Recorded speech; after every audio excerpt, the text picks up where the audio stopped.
শেখ হাসিনার যে মুক্তিযুদ্ধ ইন্ডাস্ট্রি, এর সাথে এই দেশের যে আপামর জনসাধারণ মুক্তিযুদ্ধ করছে তার কোনো সম্পর্ক নাই।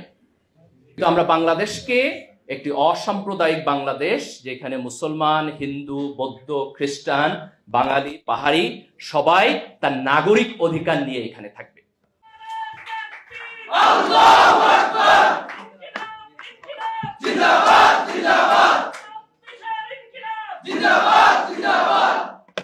আসসালামু আলাইকুম ওয়া রাহমাতুল্লাহি ওয়া বারাকাতুহু।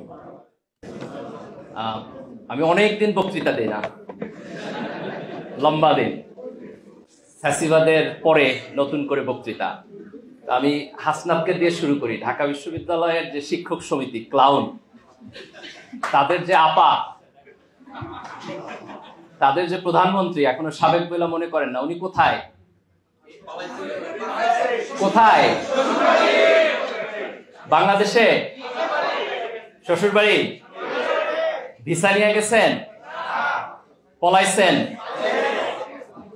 তো উনি যদি বাংলাদেশের মুক্তিযুদ্ধের সত্যিকারের চেতনার অনুসারী হইতেন, তাহলে রাজনৈতিকভাবে পরাজয়ের পরও কোথায় থাকতেন? বাংলাদেশে। আজকে ওনার যে বাংলাদেশে থাকার মতো নৈতিক সাহস হইল না, এর মানে হইল এই যে গত 15 বছরের ফ্যাসিবাদী শাসন, এটি মূলত আমাদের দেশে ভারতীয় আধিপত্যবাদ ছিল। আজকে সবাইকে বিজয় দিবসের শুভেচ্ছা। ভারতীয় আধিপত্যবাদ মুক্ত, শোষণ মুক্ত, স্বাধীন বাংলাদেশে। কার বিজয় দিবস? বাংলাদেশের না ভারতের? মুক্তিযুদ্ধ কারা করছে, আমরা না ভারত? 24-এর বিপ্লব কি আমেরিকা করে দিয়ে গেছে না আমাদের তরুণ প্রজন্ম করছে? 24-এর বিপ্লব আমাদের তরুণ প্রজন্ম করেছে। 1971 সালের মুক্তিযুদ্ধ এই দেশের আপামর জনসাধারণ করেছে। আমাদের মুক্তিযুদ্ধ ভারতের না, আমাদের বিপ্লব আমেরিকান না, ইনশাআল্লাহ। সম্মানিত ভাইরা, আজকে আমি আল্লাহ সুবহানাহু ওয়া তাআলার কাছে শুকরিয়া জ্ঞাপন করছি যে বাংলাদেশে এমন একটি রাজনৈতিক পরিস্থিতি তৈরি হয়েছে যেখানে এই দেশের মানুষ স্বাধীনভাবে, মুক্তভাবে তার মতামত প্রকাশ করতে পারছে, কথা বলতে পারছে এবং তার গণতান্ত্রিক অধিকার চর্চা করতে পারছে। আমাদের এরকম একটা বাংলাদেশ স্বপ্ন ছিল। আমি যখন ঢাকা বিশ্ববিদ্যালয়ের ছাত্র ছিলাম, তখন আমাদের এখানে গণতান্ত্রিক প্রক্রিয়া ছিল। আমরা স্বপ্ন দেখতাম যে গণতান্ত্রিক প্রক্রিয়ার মধ্য দিয়ে বাংলাদেশ এগিয়ে যাবে, কিন্তু দুঃখজনকভাবে আমরা সেই গণতন্ত্র থেকে একটি ফ্যাসিবাদের মধ্যে গিয়েছি। আজকে এই দেশের তরুণ প্রজন্মের নেতৃত্বে আমরা সেই ফ্যাসিবাদ উত্তরণ করেছি। 2000 এই ইলেকশনের আগের ইলেকশন, 2018 ইলেকশন, রাইট? 2018 ইলেকশনের পরে যখন আওয়ামী লীগের সরকার টিকে গেল, তখন এটা আমাদের গভীর আলোচনার বিষয় আসলো যে কিভাবে একটা অগণতান্ত্রিক সরকার একের পর এক নির্বাচন করে এই দেশে। আমাদের আলাপ আলোচনার মধ্যে আসলো যে বাংলাদেশে তাদের চুরি ডাকাতির মধ্য দিয়া যদি একটি গভীর অর্থনৈতিক সংকট তৈরি না হবে না, এবং এই অর্থনৈতিক সংকট না হওয়ার কারণ হচ্ছে, আপনারা দেখছেন হাজার হাজার কোটি টাকা চুরি করেছে, কিন্তু তারপরে এখানে অর্থনৈতিক সংকট ওই পরিমাণ প্রকট হয় নাই। একটা কারণ হলো যে আমাদের জনসংখ্যার একটা ডিভিডেন্ড ছিল। এই দেশে তরুণ প্রজন্মের সংখ্যা বেশি এবং তারা কর্মক্ষম। আপনি যদি এখন ইউরোপে যান, আপনি যদি জাপানে যান, তাহলে আপনি দেখবেন যে সেই ক্ষেত্রে জনগণের মধ্যে বৃদ্ধ লোকের সংখ্যা বেশি, যারা সোশ্যাল সার্ভিস, সরকারের জনগণের ট্যাক্সের টাকা থেকে তারা সাপোর্টেড হয়। কিন্তু আমাদের দেশে একটা তরুণ প্রজন্ম বেশি ছিল। তো এটা আমাদের একসময় হতাশার কারণ ছিল, কিন্তু আলহামদুলিল্লাহ প্রজন্মের হাতেই এই ফ্যাসিবাদের পতন হয়েছে। আমার কাছে একসময় মনে হতো যে ছাত্রদের কাজ রাজনীতি করা না, ছাত্ররা পড়াশোনা করবে। রাস্তায় গিয়ে তারা যে আন্দোলন করে, সংগ্রাম করে, এটা হচ্ছে আমাদের রাজনৈতিক ব্যবস্থা সঠিকভাবে কাজ করে না বলে। কিন্তু সাম্প্রতিক সময়ে দুইটা বড় ঘটনা ঘটছে এবং যে কারণে আমি আমার পজিশন রিথিঙ্ক করতেছি। একটা ঘটনা হলো, আপনারা খেয়াল করেছেন যে ফিলিস্তিনে যে আগ্রাসন, যে অন্যায়, তার বিপরীতে আমেরিকার বিভিন্ন বিশ্ববিদ্যালয়ে তরুণ ছাত্ররা যে প্রতিবাদ করেছে, পুরো আমেরিকার জনগোষ্ঠীর মধ্যে লিবারেল বলেন, কনজারভেটিভ বলেন, কোন রাজনীতিবিদদের এই নৈতিক সাহস হয় নাই সেটা প্রতিবাদ করার। এই তারুণ্য প্রতিবাদ করেছে। তারা সবাই মুসলমান না, কিন্তু তারা সবাই তরুণ ছিলেন। এবং আজকে বাংলাদেশে এই ফ্যাসিবাদের বিপক্ষে যে সংগ্রাম হয়েছে, সেই সংগ্রাম এই দেশের তরুণ প্রজন্ম করেছে। আমি খুব সম্মানিত ফিল করতেছি সেই তরুণ প্রজন্মের নেতৃবৃন্দ এখানে বসা। এটা আমার প্রিভিলেজ এবং অনার, এবং আমি দৃঢ়ভাবে বিশ্বাস করি পরে আমাদের ৭১ হয়েছে, ৭১ পরে আমাদের ২৪ হয়েছে, ২৪-এর পরে আর একটা গল্প আমাদের লিখতে হবে না ইনশাআল্লাহ। এই তরুণ প্রজন্ম বাংলাদেশের ভবিষ্যৎ। আমরা একটু ইতিহাস থেকে শুরু করি। বাংলায় মুসলমানদের একটা লম্বা সময়ের শাসন ছিল, ৬০০-৬৫০ বছরের মতো। ইখতিয়ার উদ্দিন মোহাম্মদ বখতিয়ার খিলজি এখানে আসছেন, সেটি ছিল প্রথম রাজনৈতিক বিজয় যার মধ্য দিয়ে মুসলমানদের শাসন হয়েছে। এই লম্বা শাসনের সময়ে এখানে সাম্প্রদায়িক সম্প্রীতি ছিল। সুলতানদের শাসনামল ছিল যেখানে বড় বড় পজিশনে সরকারের উজির ছিলেন, সেনাবাহিনীর প্রধান ছিলেন। দ্বন্দ্ব এটা তখন কোনো নৌন ফেনোমেনা ছিল না। ১৭৫৭ সালে যখন পলাশীর প্রান্তরে সিরাজউদ্দৌলার পতন হইল ইংরেজদের হাতে, এই প্রথম মুসলমানরা তাদের রাজনৈতিক যে ক্ষমতা সেটিকে হারাইল এবং এখানে ইংরেজ শাসন হলো। আমরা ২০০ বছরের উপনিবেশ শাসনের মধ্য দিয়ে গেলাম। এই সময়ে ইংরেজদের স্পন্সরের মধ্য দিয়া এখানে একটা অর্থনৈতিক পরিবর্তন হয়েছে। একটি জমিদার শ্রেণীর তৈরি হয়েছে, একটি হিন্দু জমিদার শ্রেণী তৈরি হয়েছে এবং মুসলমানরা তাদের শোষিত কৃষক শ্রেণীতে পরিণত হয়েছে। দ্বিতীয় বিশ্বযুদ্ধের পরে যখন ইংরেজরা দুর্বল হইল এবং সারা দুনিয়া থেকে তাদের উপনিবেশ তারা গুটিয়ে নিল, আমাদের ভারতীয় উপমহাদেশেও আমাদের সংগ্রামের লম্বা ইতিহাস আছে। মুসলমানদেরও সংগ্রামের ইতিহাস আছে, কংগ্রেসেরও সংগ্রামের ইতিহাস আছে, হিন্দুদেরও সংগ্রামের ইতিহাস আছে। ১৯৪৭ সালে আমরা পাকিস্তান রাষ্ট্র পেলাম, এটা আমাদের প্রথম আজাদি। ১৭৫৭ সালে পতনের পরে আমাদের প্রথম মুক্তি হইল পাকিস্তান। কিন্তু দুঃখজনক হইল যে পাকিস্তান রাষ্ট্রের মধ্যে আমরা ইনসাফ পাই নাই।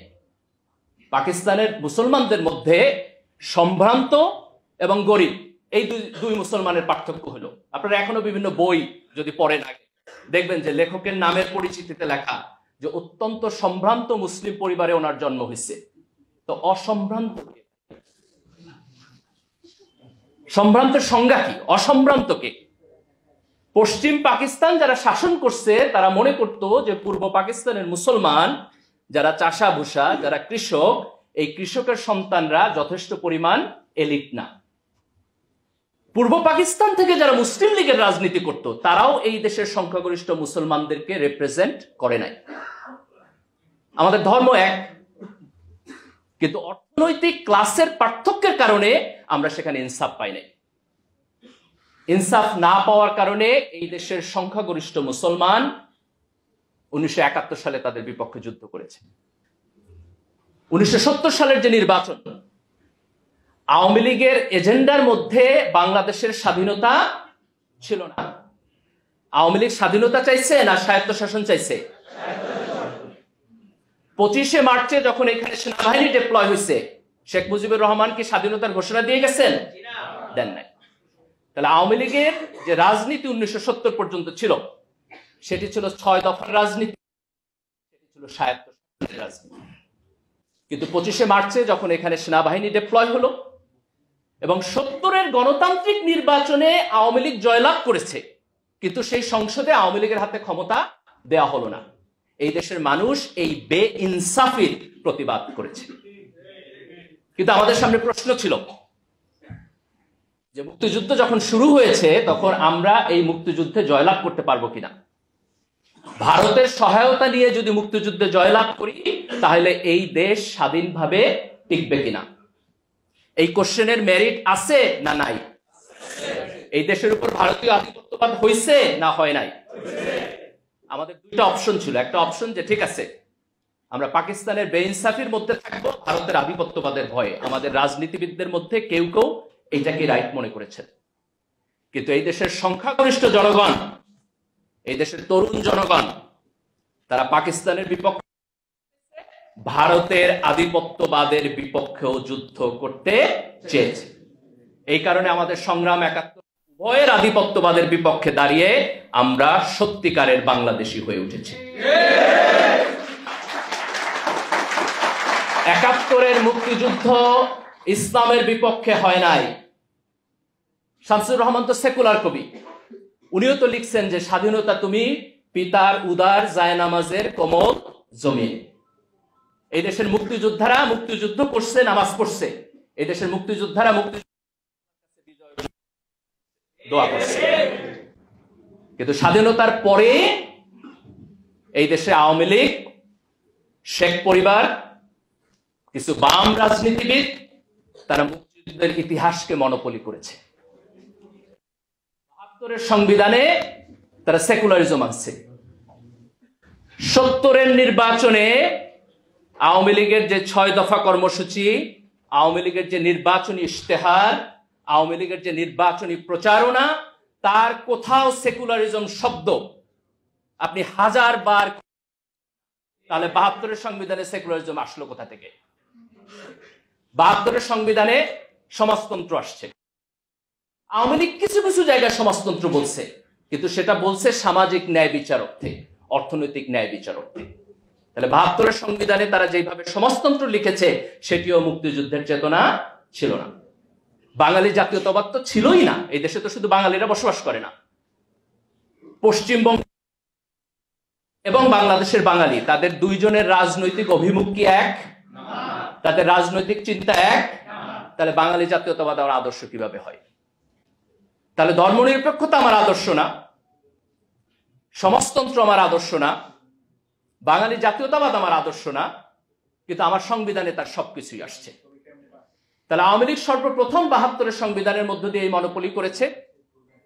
তারপরে ৭৫-এ তারা গণতন্ত্র থেকে সরাসরি চলে গেল এক দল, এক দেশ, এক নেতা বাকশালে। দেখেন এটা কত বড় আইরনি। ১৯৭০ সালের নির্বাচনে, গণতান্ত্রিক নির্বাচনে আওয়ামী লীগ জিতল। সেই নির্বাচনের ফলাফল পশ্চিম পাকিস্তান মানল না বলে আমরা মুক্তিযুদ্ধ করলাম। আর সেই সরকার হইল, সেই মুক্তিযুদ্ধের সেই শেখ মুজিব ১৯৭৫ সালে সেই গণতন্ত্রকে বাদ দিয়ে উনি বাকশাল প্রতিষ্ঠা করলেন। এটা আমাদের জাতিগত শেম, এটা আমাদের জাতিগত শেম ১৯৭৫ সালে যেটি হয়েছে। কিন্তু ইতিহাসের পরিক্রমা উনি বাকশাল কন্টিনিউ করতে পারলেন না। ওনার এই যে ঐতিহাসিক আকাঙ্ক্ষা, এই অসমাপ্ত আকাঙ্ক্ষাকে কন্টিনিউ করলেন তার মেয়ে। আমার একটা আফসোস যে শেখ মুজিবুর রহমানের প্রতি ৭৫-এর যে বাকশাল, এটার কারণে সমালোচনা আছে, কিন্তু ওনার প্রতি আমার শ্রদ্ধাও আছে। উনি মুক্তিযুদ্ধের নেতৃত্ব দিচ্ছেন। উনি যদি বাকশাল করে এই দেশ 10 বছর শাসন করতেন, তাও আমার একটু আফসোস কম থাকতো যে না, ওনার একটা ক্রেডিট আছে। কিন্তু ওনার মেয়ে এসে এই দেশে 15 বছর ফ্যাসিবাদ কেন করে? ওনার তো কোনো কন্ট্রিবিউশন নেই। মুক্তিযুদ্ধের সময় শেখ হাসিনা কই ছিলেন? ওনার তো কন্ট্রিবিউশন নাই। কিন্তু উনি এই দেশে 15 বছরের ফ্যাসিবাদী শাসন করলেন। এবং আওয়ামী লীগের এই ফ্যাসিবাদী শাসনের পিছনে সবচেয়ে বড় যে জিনিসটা ওনারা ব্যবহার করলেন সেটি হলো মুক্তিযুদ্ধের চেতনা ইন্ডাস্ট্রি। ১৯৭১ সালের মুক্তিযুদ্ধ হয়েছে ৭০-এর নির্বাচনের গণতন্ত্র না মানার কারণে। মুক্তিযুদ্ধের বড় কোন চেতনা আছে? হাসিনা যে 3টা ইলেকশন চুরি করলেন, এটা কেমন করে মুক্তিযুদ্ধের চেতনা হয়? আপনি ১৯৭০ সালের নির্বাচনে শেখ মুজিবের বক্তব্য পড়েন, আর গত 16 বছরে শেখ হাসিনা হাজার হাজার কোটি টাকা এই দেশ থেকে চুরি করছে। এই চুরি করার নাম কিভাবে মুক্তিযুদ্ধের চেতনা হয়? যদি দেশের টাকা চুরি করে বিদেশে পাঠানো মুক্তিযুদ্ধের চেতনা হয়, যদি গণতান্ত্রিক নির্বাচনকে করাপ্ট করে একটি একনায়কতান্ত্রিক সরকার ব্যবস্থা ডেভেলপ করা হচ্ছে মুক্তিযুদ্ধের চেতনা, মুক্তিযুদ্ধের চেতনার আমার প্রয়োজন নেই। আমরা 24-এর এই বিপ্লবের মধ্য দিয়ে এই দেশের তরুণ প্রজন্ম যেটি অর্জন করেছে সেটি হলো যে ফ্যাসিবাদ এই দেশে টিকবে না। আমাদের গর্ব করা উচিত। আপনি আজকে মিডল ইস্টে তাকায় দেখেন, এক একটা দেশে 50 বছরের একনায়ক চলতেছে, কিন্তু আমাদের দেশে শেখ হাসিনা একটা লম্বা সময় থাকছে, কিন্তু 15 বছর পরে আমরা তাদেরকে বিদায় করেছি। তারা থাকতে পারে নাই। আমরা গণতান্ত্রিক সরকার ব্যবস্থায় করেছি এবং ইনশাআল্লাহ এই গণতন্ত্রকে আমরা সামনের দিকে এগিয়ে নিয়ে যাব। শেখ হাসিনার যে মুক্তিযুদ্ধ ইন্ডাস্ট্রি, এর সাথে এই দেশের যে আপামর জনসাধারণ মুক্তিযুদ্ধ করছে তার কোনো সম্পর্ক নাই। মুক্তিযুদ্ধের যে সত্যিকারের চেতনা তার কোনো সম্পর্ক নাই। মুক্তিযুদ্ধের চেতনা হলো আপনি সৎ থাকবেন, মুক্তিযুদ্ধের চেতনা হলো আপনি গণতন্ত্র মানবেন, মুক্তিযুদ্ধের চেতনা হলো আপনি সরকারে যাবেন কিন্তু ভোটে যদি হারেন ভদ্রলোকের মতো ক্ষমতা ছেড়ে দিবেন। মুক্তিযুদ্ধের চেতনা হলো আপনি আপনার সন্তানকে যখন বিশ্ববিদ্যালয়ে পাঠাবেন সেখানে নোংরা ছাত্র রাজনীতি থাকবে না, সিট পলিটিক্স থাকবে না, একজনকে আপনি শারীরিকভাবে নির্যাতন করতে পারবেন না, একজন ছাত্রকে আপনি বুলিং করতে পারবেন না। মুক্তিযুদ্ধের চেতনা হলো আমার এরকম এডুকেশন সিস্টেম পাবে যেন সে বিশ্বের গ্লোবাল মার্কেটে গিয়ে কম্পিটিশন করতে পারে। 24-এর বিপ্লবের যে চেতনা সেটি মূলত মুক্তিযুদ্ধকে আওয়ামী লীগের যে দলীয়করণ এবং চেতনা ইন্ডাস্ট্রি তার থেকে মুক্তি দিয়ে এই দেশের জনসাধারণের কাছে ফিরিয়ে দিয়ে গেছে। 24 এবং 71-এর মধ্যে কোনো কনফ্লিক্ট নাই। যারা 24-এর চেতনার সাথে 71-এর কনফ্লিক্ট অনুভব করেন তারা মূলত অগণতান্ত্রিক শক্তি, তারা ফ্যাসিবাদী শক্তি, তারা মুক্তিযুদ্ধের চেতনা বিক্রি করতে চায় এবং এই দেশে তাদের মুক্তিযুদ্ধের চেতনার $1 মিলিয়ন ইন্ডাস্ট্রি আছে। এই ইন্ডাস্ট্রির প্রফিটে টান পড়ছে বলে তারা আজকে 24-এর চেতনার প্রতিবাদ করে। কিন্তু এই দেশের আপামর জনসাধারণ যারা 1947 চায় নাই, 1971 সালে যারা পাকিস্তানের সাথে থাকতে চায় নাই এবং 2024 সালে যারা একটা ফ্যাসিবাদী সিস্টেমের মধ্যে থাকতে চায় নাই, এই সকল চেতনার মধ্যে কোনো কন্ট্রাডিকশন নাই, কোনো কনফ্লিক্ট নাই। আমরা একটি সুস্থ, সুন্দর, গণতান্ত্রিক, মানবিক এবং ইনসাফপূর্ণ সমাজ এখানে চাই এবং আজকের তরুণ প্রজন্ম তার নিজের বুকের রক্ত দিয়ে, সাহস দিয়ে যে রাজনৈতিক আন্দোলন এবং সংগ্রাম এবং গণ অভ্যুত্থানের মধ্য দিয়ে এটি তৈরি করেছে, আমরা বিশ্বাস করি যে আগামী দিনে বাংলাদেশ এই অক্ষপথে থাকবে, এই কক্ষপথ থেকে বাংলাদেশ বিচ্যুত হবে না ইনশাআল্লাহ। এবং তরুণদের এই ভূমিকা পালন করতে হবে। রাজনীতিতে কোনো ফ্রি ব্রেড অ্যান্ড বাটার নাই। আপনি যদি নাগরিক হিসাবে আপনার অধিকারের পক্ষে না দাঁড়ান, আপনি যদি নাগরিক হিসাবে আপনার ভয়েস রেজ না করেন, আপনি যদি নাগরিক হিসাবে আপনার রাজনৈতিক ভূমিকা পালন না করেন, তাইলে পরে রাজনৈতিক সিস্টেম নিজে নিজে ভালো হয়ে আপনাকে আপনার নাগরিক অধিকার দিবে না। কাজে আগামী দিনে আমাদেরকে সতর্ক থাকতে হবে এবং নিজের রাজনৈতিক অধিকারকে খুব স্পষ্টভাবে গণতান্ত্রিক প্রক্রিয়ার মধ্য দিয়ে আমাদের রিপ্রেজেন্টেশন নিশ্চিত করতে হবে। আগামী নির্বাচন আমরা আশা করতেছি সুষ্ঠু হবে। তরুণ প্রজন্মের দায়িত্ব হলো সৎ, দেশপ্রেমিক এবং যোগ্য ব্যক্তিকে ভোট দেয়া। মার্কা দেখে ভোট দেওয়ার দিন বাংলাদেশে শেষ হওয়া উচিত। আপনি কলা গাছ দাঁড় করায় দিবেন আর আমি ভোট দিব, আমার এই এলিজেন্সের মধ্য দিয়ে এই দেশের রাজনৈতিক ইত্রামি চলবে। আমি যদি সত্যিকার অর্থে চাই যে রাজনীতি পরিশুদ্ধ হোক, তাহলে আমার দায়িত্ব হচ্ছে সৎ লোককে, যোগ্য লোককে, যেই দলের হোক, সে যদি বাংলাদেশপন্থী হয়, সে যদি ভারতপন্থী হয় তাহলে হাসনাতের ভাষা হলো মাইনরিটি, কিন্তু সে যদি বাংলাদেশপন্থী হয় তাহলে আমার দায়িত্ব হচ্ছে সৎ এবং যোগ্য ব্যক্তিকে ভোট দেওয়া। বাঙালি মুসলমানের সেই ইতিহাসে হিন্দুদের সাথে আমাদের কনফ্লিক্টের ইতিহাস আছে। ব্রিটিশদের সময়ে এখানে আমরা হিন্দু জমিদারদের হাতে এই দেশের সংখ্যাগরিষ্ঠ মুসলমান নির্যাতিত হয়েছে, কিন্তু তার মানে এই না যে 1971 সালে যখন আমাদের রাষ্ট্র, এই রাষ্ট্রের মধ্যে যারা বসবাস করে আজকের সেই হিন্দুরা সেই 1757-1857 সালের হিন্দুদের রিপ্রেজেন্টেটিভ না। আজকে যখন এই বাংলাদেশ স্বাধীন হয়েছে, আজকে বাংলাদেশের যে কোনো নাগরিক সে যদি বাংলাদেশ রাষ্ট্রের স্বার্থের পক্ষে থাকে তাহলে সে আমার ভাই, সে আমার বন্ধু, সে আমার ফেলো সিটিজেন। আমি তার অধিকারের পক্ষে দাঁড়াবো, সে আমার অধিকারের পক্ষে দাঁড়াবে। ধর্মের ভিত্তিতে, জাতীয়তার ভিত্তিতে, এথনিসিটির ভিত্তিতে আমরা এইখানে কোনো মেজরিটি মাইনরিটি ভাগাভাগি করতে চাই না। আমরা খুব স্পষ্টভাবে এটা বলতে চাই যে আমাদের ইসলামী মূল্যবোধের প্রতি গভীর শ্রদ্ধা আছে, কিন্তু আমরা সাম্প্রদায়িক না। আমাদের ইসলামিক মূল্যবোধের প্রতি গভীর শ্রদ্ধা আছে। আমরা এই দেশকে এমন ভাবে তৈরি করতে চাই ধর্মীয় মূল্যবোধ থাকবে, মানুষের মোরালিটি তার ধর্মের আন্ডারস্ট্যান্ডিং থেকে আসবে, কিন্তু ধর্মীয় হানাহানি থাকবে না। এখানে সাম্প্রদায়িক সম্প্রীতি থাকবে। আমাদের সেকুলারিজমের প্রয়োজন নাই। যেই সেকুলারিজম ইসলামোফোবিয়া তৈরি করে, সেই সেকুলারিজম আমরা বাংলাদেশে চাই না। আজকে এখানে ঢাকা বিশ্ববিদ্যালয়ের ছাত্র যারা আছেন তাদের অভিজ্ঞতা আছে। আপনি যদি মাদ্রাসার ছাত্র হন, মাদ্রাসা থেকে পড়ে আসেন, আলিম করে আসেন, তাহলে আপনি বিশ্ববিদ্যালয়ে এসে ডিসক্রিমিনেশনের শিকার হন। যুদ্ধ করে নাই যে আমার দাড়ি থাকলে, টুপি থাকলে আমি বিশ্ববিদ্যালয়ে এসে ডিসক্রিমিনেশনের শিকার হব। আমাদের বিশ্ববিদ্যালয়ে কিছু কুলাঙ্গার শিক্ষক আছে, বলে ঢাকা বিশ্ববিদ্যালয় মাদ্রাসা হয়ে গেছে। তো সুবহানাল্লাহ, আলহামদুলিল্লাহ, হইলে তো ভালো হয়েছে।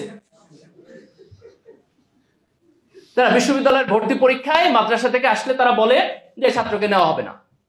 কি হয়েছে? সে মাদ্রাসায় পড়ে আসে নাই, হয় ইংরেজি ভালো পড়ে না, ইত্যাদি। আরে ভাই, তুমি তো ভর্তি পরীক্ষা নিতেছো, সে যদি ইনকম্পিটেন্ট হয় তাহলে তো তোমার ভর্তি পরীক্ষাই ফেল করবে। সে যদি ভর্তি পরীক্ষায় পাশ করেই আসে তাহলে তার যোগ্যতা নিয়ে তো তোমার প্রশ্ন করার কোনো প্রয়োজন নেই। আমরা এমন একটা বিশ্ববিদ্যালয় চাই যেখানে বাঙালি মুসলমান কৃষকের সন্তানরা, আমরা মনে করি ঢাকা বিশ্ববিদ্যালয়ের যে সমস্ত সাবজেক্ট ইভেন কওমি মাদ্রাসার সিলেবাসের সাথে মিলে, তাদেরকেও বিশ্ববিদ্যালয়ে ভর্তির সুযোগ দেওয়া উচিত। আপনি তার সিলেবাস দেখেন, আপনার যদি প্রি রিকোয়ারমেন্টে ঘাটতি থাকে তাহলে সে সাজেস্ট করবে আপনার 2টা কোর্স বেশি নিতে হবে, আপনার 4টা কোর্স বেশি নিতে হবে। আপনি বিদেশের বিশ্ববিদ্যালয়ে যান, আপনি ডিসক্রিমিনেশনের শিকার হবেন না। এরা এত বেশি প্রগতিশীল হয়ে গেছে যে আমাদের এখানে আপনি ডিসক্রিমিনেশনের শিকার হবেন। এই ইসলামোফোবিয়া তৈরি করার যে সেকুলারিজম, আমরা সেই সেকুলারিজমকে আজকে প্রত্যাখ্যান করি। কিন্তু আমরা বাংলাদেশকে একটি অসাম্প্রদায়িক বাংলাদেশ, যেখানে মুসলমান, হিন্দু, বৌদ্ধ, খ্রিস্টান, বাঙালি, পাহাড়ি সবাই তার নাগরিক অধিকার নিয়ে এখানে থাকবে। তার নাগরিক অধিকারের মধ্যে কোনো কাটছাট হবে না। সে যদি বাংলাদেশের নাগরিক হয় তাহলে তার পরিপূর্ণ নাগরিক অধিকার থাকবে। আজকে দেখেন, গত সরকারের সময়ে বিএনপি এবং জামাত, তাদের নেতা এবং কর্মীরা নির্যাতিত হয়েছে। আজকে যখন হাসিনা সরকারের পতন হয়েছে, আমরা মুক্তির আনন্দ বুঝতেছি। আপনার অভিজ্ঞতার প্রতি, তাহলে আপনার দায়িত্ব হচ্ছে এই মুক্তির আনন্দ এই দেশের প্রত্যেকটি নাগরিকের জন্য নিশ্চিত করা। সে আপনার দলের হইতে পারে, সে আপনার দলের নাও হইতে পারে, ডাজন্ট ম্যাটার। সে যদি আমার নাগরিক হয়, সে যদি আল্লাহর বান্দা হয়, সে যদি মানুষ হয়, তাহলে তার নাগরিকের অধিকারের পক্ষে দাঁড়ানো আমার দায়িত্ব। দেখেন, আল্লাহ রাসূল যখন মক্কা থেকে মদিনায় গেছেন, উনি মদিনার বিভিন্ন গোত্রের সাথে চুক্তি করেছেন। তার সব গোত্র মুসলমান ছিল না, এবং তার চুক্তি হয়েছে যে আমি আক্রান্ত হইলে তুমি আমাকে সাহায্য করবা, তুমি আক্রান্ত হইলে আমি তোমাকে সাহায্য করব। তাহলে একজন নন মুসলিম যে আল্লাহ রাসূলের সাথে চুক্তিবদ্ধ, সে যদি আক্রান্ত হয়, আল্লাহ রাসূল তার সাহায্যে যুদ্ধ করতে যাবে, সেই যুদ্ধ কি জিহাদ হবে না? সেই যুদ্ধে যদি মারা যায় শাহাদাত হবে না? কিন্তু এই শাহাদাত তো ধর্ম প্রতিষ্ঠার জন্য হয় নাই, এটা হয়েছে ওয়াদা রক্ষা করার জন্য। ওয়াদা আমার ধর্মের পার্ট না পার্ট না? তাহলে আজকে রাষ্ট্রের নাগরিক হিসাবে আমি যখন একটা সংবিধানের মধ্যে একটা সিস্টেম তৈরি করতেছি, তখন আমি সকল নাগরিকের জন্য তার নাগরিক অধিকারের নিশ্চয়তা দিতেছি। আমি তার ধর্মের উপর ভিত্তি করে পার্থক্য করতেছি না, তার বর্ণের উপর ভিত্তি করে পার্থক্য করতেছি না, তার এথনিসিটির উপর ভিত্তি করে পার্থক্য করতেছি না। কিন্তু আমার রাষ্ট্রের সুনির্দিষ্ট আদর্শ থাকবে, ইডিওলজি থাকবে।